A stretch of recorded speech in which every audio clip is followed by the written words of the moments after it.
Пламен, в края на годината почти всички от нас си поставяме равносметка за това какво сме постигнали, за целите, които сме си поставили в началото. И тази година беше една много успешна за теб, не само в спортен план, но и в личен.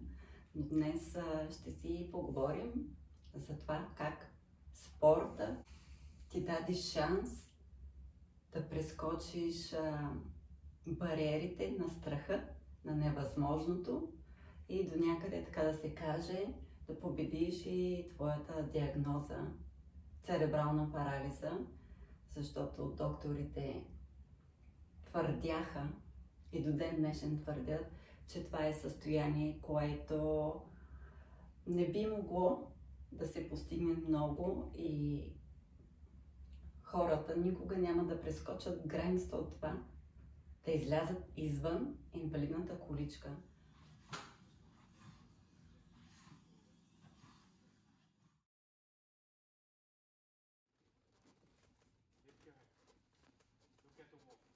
Но благодарение на твоят упорит труд, на вярата в себе си, най-голямата ти мечта да проходиш, да бъдеш самостоятелен и желанието да продължиш напред, да се развиваш, да постигаш, да мотивираш, защото аз вярвам, че не само хора като теб, но ти мотивираш и хора, които понякога може би се отказват или се отчаиват.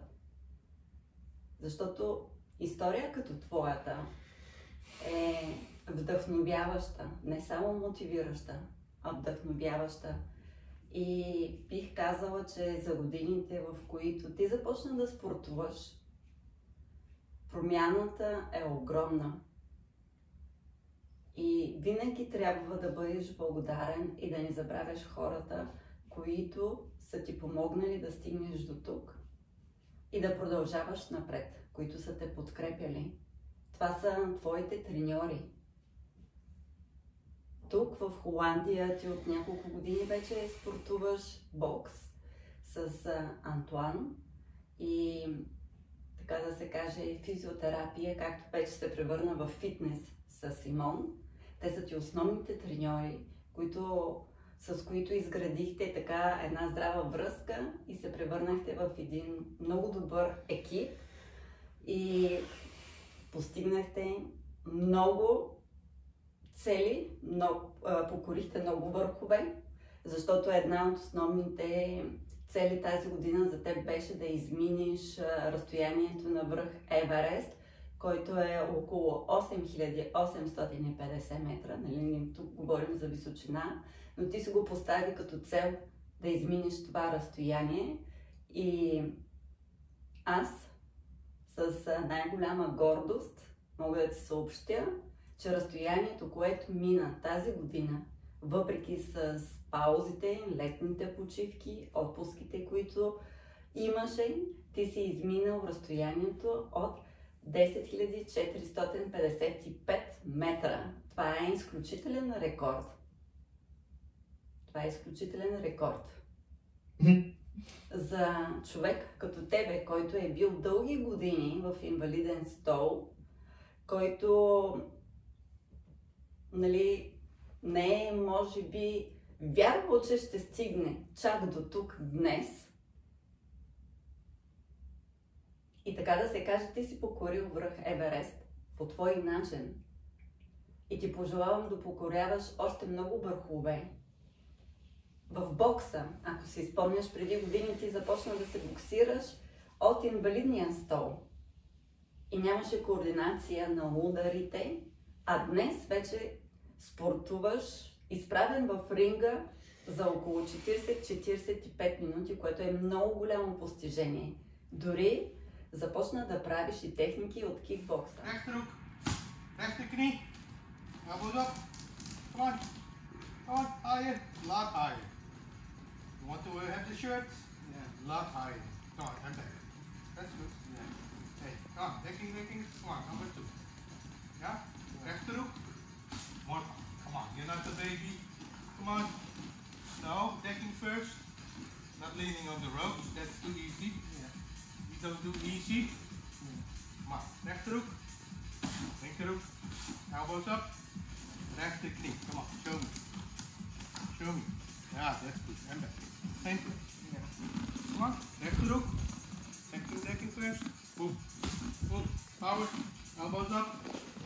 Rechter knee. Come on, high. Very good. And back. Same place. Yeah? Come on, necking.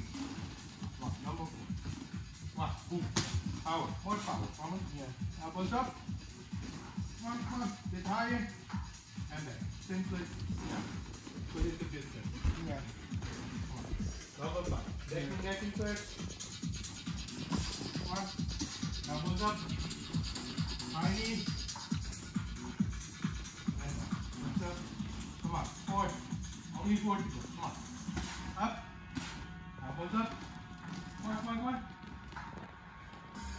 Което е, така да се каже, едно чудо за човек в твоето състояние, защото по лекарски документ ти се водиш с церебрална парализа 4-та степен, която е една от най-тежките и никой не е вярвал, че ти можеш да стигнеш до тук, до това ниво, до което си днес, и аз вярвам, че нито ти, нито аз, нито хората, които те подкрепят, ще те оставят просто да спреш до тук, защото ти сам имаш желание да продължаваш напред, да ставаш все по-самостоятелен, да правиш все повече неща и все по-нови неща.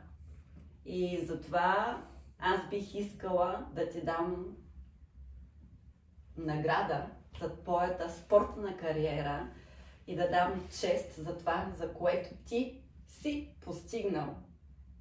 Не само в извървяните метри, километри, разстояния, за това, когато си поставиш цел, ти докато не я постигнеш, никога не се отказваш.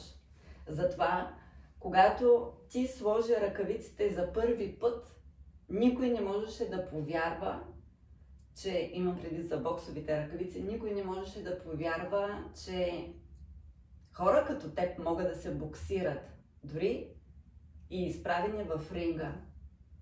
И затова аз винаги ще се гордея с теб, но ти ме правиш една горда майка и вярвам, че ти ще покориш още много върхове и ще постигнеш всичко, което си пожелаеш, защото ти си един упорит, млад мъж. Знаеш какво искаш и за какво се бориш. Искаш ли да кажеш нещо на хората?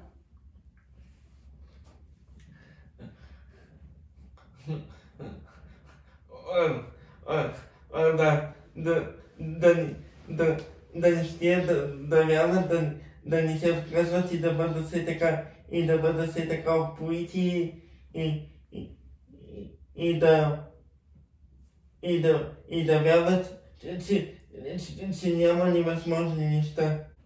Кораж, вяра и смелост. И да се обгражда с правилните хора.